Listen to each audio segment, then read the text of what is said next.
자, 이어서 오늘의 작전 돌입합니다. 오늘의 작전은 지금 이란 사태 여러분들도 많이 보시죠.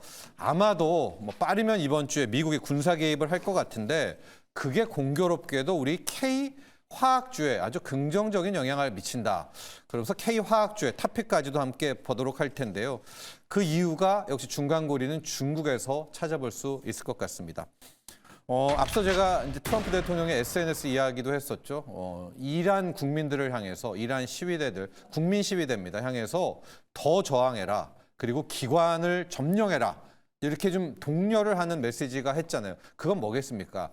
이제 우리가 곧 들어갈 테니까 미군도요. 군사 개입을 할 때는 그 나라에서 미군을 원해야 들어가는 거 아니겠습니까? 베네수엘라 국민들이 원해서 들어가는 것처럼 그렇다면 결국 군사 개입은 초읽기다. 실은 미국의 국무부가 이란 내에 있는 미국인들은 이제 당장 떠나라 이란을 이렇게 경고도 해놓은 상태입니다. 물론 이렇게 되니까 지금 이란이 다급해졌어요. 베네수엘라의 그 마두로 사태를 또 보니까 이란 측이 지금 미국한테 무슨 제의를 하냐면 위협하지 말아라. 그리고 우리 이란 문제에 미군이 개입하지 않는다면 이란이 하나 칼을 쥐고 있는 게 있죠. 핵입니다. 핵. 물론 뭐 그때 트럼프 대통령은 다 때려서 미국의 이란의 핵 시설 다 망가뜨렸다라고 하지만 어디엔가 또 뭐 숨겨놨다 이런 썰도 있거든요. 그래서 이란이 앞으로 우리가 핵 협상 때 미국 말 잘 들을게. 그러니까 여기에 군사 개입하지 마. 또 이렇게 이야기를 하고 있어요. 그러니까 트럼프는 우리가 정의롭다고 보기보다는 타고난 뭐라고 그래야 할까요? 사업가잖아요. 그러니까 자기가 조금만 더 미국에게 이득이 되는 거 있으면은 또 모릅니다. 안 할 수도 있거든요. 그래서 이제 봐야 될 것 같은 이런 상황까지 왔는데 더 이 트럼프는 이란을 압박을 하고 있습니다. 어떤 얘기를 했냐면 이란과 거래하는 국가에 대해서는 세컨다리 보이콧을 치겠다. 그래서 그 나라는 미국과의 거래 때 25%의 추가 관세를 물어야 된다라고 이야기를 했거든요. 근데 이때 좀 의아했던 것이 가장 발끈하게 이 메시지에 반대를 한 곳이 중국이었습니다. 그러면서 중국이 어떤 이야기를 하느냐. 이렇게 미국이 설치는 거, 장애 관할권에 대해서 단호히 반대한다. 또 이런 성명서를 냈거든요. 특히 주미에 있는 주미 중국 대사관이 정당한 권익을 위해서 모든 조치를 취할 것이다라는 건데 말도 애매하죠.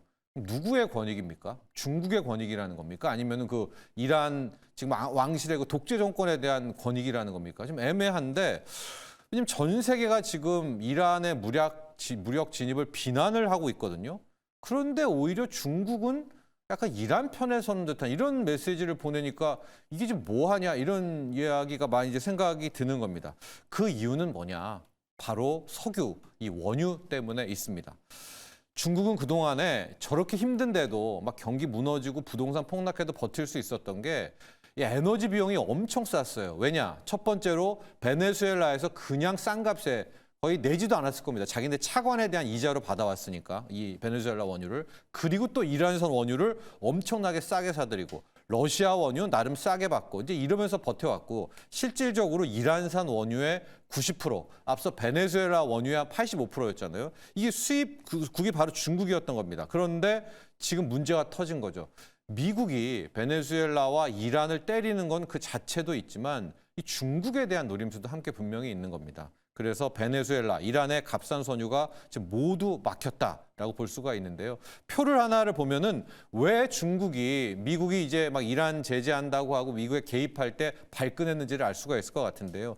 이란의 원유 이제 뭐 주요 수출국을 보면 거의 전체입니다. 전체를 다 중국한테 뭐 하고 있어요. 92% 정도를 이란 원유는 다 중국 거다 이렇게 보시면 될 것 같고요. 이란이란 나라의 5대 품목을 보면 석유가 한 30% 되고 플라스틱, 철강인데 저거 싹 다 중국이 가져가는 거거든요. 그렇기 때문에 이란이란 나라가 중국에 있어서 얼마나 중요한 걸 알 것 같고 이란이 막히게 된다면 문제는 커지죠. 그렇다고 중국이 만약에 이란 거를 계속 교육을 하면 앞서 트럼프가 25% 이 세컨더리 보이콧 치겠다고 했잖아요. 그러니까 이러지도 저러지도 못합니다. 자, 그런데 이제 이렇게 되니까 어떤 상황들이 나오느냐. 중국이 저렇게 값싼 원유를 이제 못 사잖아요. 그러면은 어떻게 해야 됩니까? 공식 마켓으로 들어와야 되죠.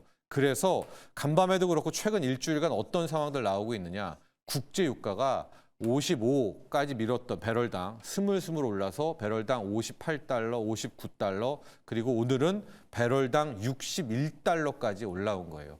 여기에는 이란의 문제 커질 수도 있다는 것도 있지만 중국은 이제 이런 블랙마켓, 암시장에서 석유 못 삽니다. 그럼 이제 공식적으로 오페크에서 사든 어디서 사든 이제 루트로 들어와야 되는 거 아닙니까? 그러면 없던 막대한 중국의 수요가 온다. 그렇다면 석유값 오를 것이다. 유가 오를 것이다. 이런 겁니다.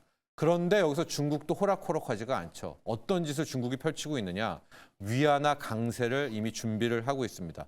제가 계속해서 이 달러 위안이 7위안 깨지는 거 중요하다 얘기를 했는데 여러분 이제 완벽하게 깨졌어요. 이거 위안은요.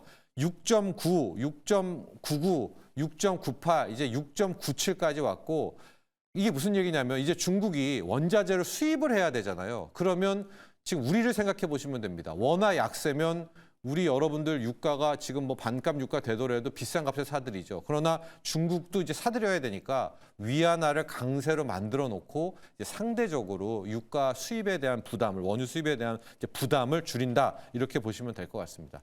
자, 이게 이제 최근의 상황인데 그런데 어제를 놓고 보면 또 그제 보면 화학주들이 반응을 한단 말입니다.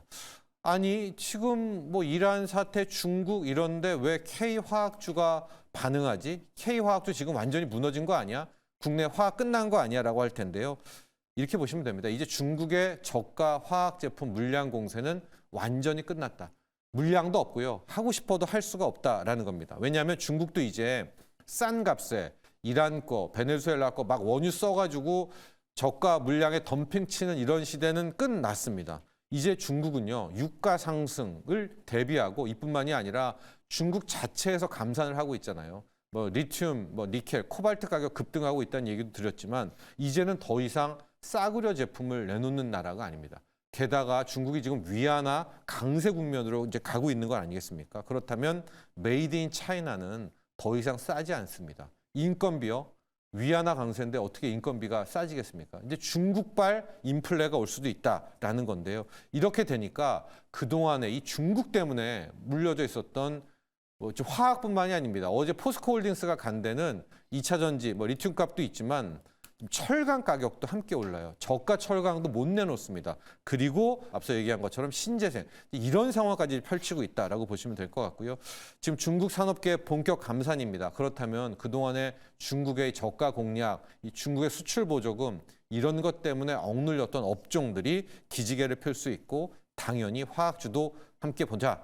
그래서 오늘의 탑픽은 금호석유화학을 뽑았습니다. 금호석유화학. K화학 업종의 스페셜티 하면은 금호석유죠. 합성 고무입니다. 합성 고무. 그러니까 폴리에틸렌도 하지만 이 합성 고무에 있어서는 세계 1위다라고 보시면 될 것 같고요. 합성 고무는 뭐 타이어에 당연히 들어가겠고요. 신발, 하다못해 의사 선생님들 수술용 장갑에도 다 싹 다 여기에 들어가게 되는데 특히 타이어 쪽 놓고 보면 전기차냐 내연차냐, 뭐 전기차냐 내연차냐 말들 많지만 둘 모두에 들어가는 게 타이어거든요. 그래서 굉장히 무관하고 이제 천연 고무는 아예 넘사벽이 됐습니다. 늘 말씀드리지만은 이제 이 세상은 합성 고무의 시대가 온 겁니다. 그래서 앞으로도 다 더 잘 나갈 수가 있겠고 금호석유가 작년에 왜 그렇게 합성 고무 찾는다면서 실적 안 나와? 막대한 설비 투자를 했거든요. 그거 이제 싹 다 마무리됐어요. 그래서 그동안에 힘들었던 주가는 그 중국의 저가 물량 오는 데다가 설비 투자했기 때문인데 중국의 저가 물량 끝났죠. 또 설비 투자까지 마무리가 됐다면 이제 실적이 나올 것이다라는 데서 금호석유화학 하나 봤고요. 또 하나는 LG화학인데 여러분 지금 LG화학에서 묘한 흐름들이 나오고 있는 것이 뭐 지난번 작전 때도 봤지만 여기에는 이제 펠리서 캐피탈이라는 행동주의 펀드가 들어와 있는데 지금 계속해서 펠리서 캐피탈이 뭐 얘기를 하냐면 너네 LG화학이 LG 엔솔 지분 들고 있잖아요. 그거 왜 안 팔어? 왜 안 팔어? 계속 압박을 하고 있습니다. LG화학은 여러분 원재가 있죠. 과거에 이 상법 개정 전에 물적 분할을 해가지고 정말 LG 에너지 솔루션 상장시키면서 LG화학 주주들한테 피눈물을 흘리게 했던 그런 기업 아니었었습니까? 그런데 그때 당시에 무슨 얘기를 했냐면 LG에서 보유지분 8개 했고 최근에 거의 좀 팔아가지고 지금 79%까지 왔어요. 근데 LG화학도 이거 70%까지는 팔게. 그러니까 향후 LG엔솔 지분 10% 더 팔 거란 이야기를 함께 하고 있는데 이때 이걸 꼬투리를 잡은 거죠. 그래서 펠리서 캐피탈이 너네가 분명히 LG엔솔 지분 판다고 했지. 그러니까 이번에 팔아 압박을 하고 있는데 제가 왜 묘한 흐름이라고 얘기했냐면 LG화학의 소액 주주분들이 펠리서 쪽에 이제 지금 계속 손을 들어주겠다는 거예요. 우리는 펠리서다 이러면서 최초 뭐 다 뭐 할 수는 없으니까 LG화학의 그 엔솔 지분만 먼저 팔아라. 뭐 PSR 이딴 거 하지 말고 그럼 그 돈이 얼마입니까? 그래서 저는 이 시점에서 LG엔솔과 LG화학이라면 LG화학 쪽에 이 지분 매각과 또 화학에 대한 부분 또 지금 2차 전지 소재 가격 급등하고 있잖아요. 그래서 금호석유화학, LG석유화학을 이 K화학주의 두 개의 픽으로도 함께 선정해 봤습니다.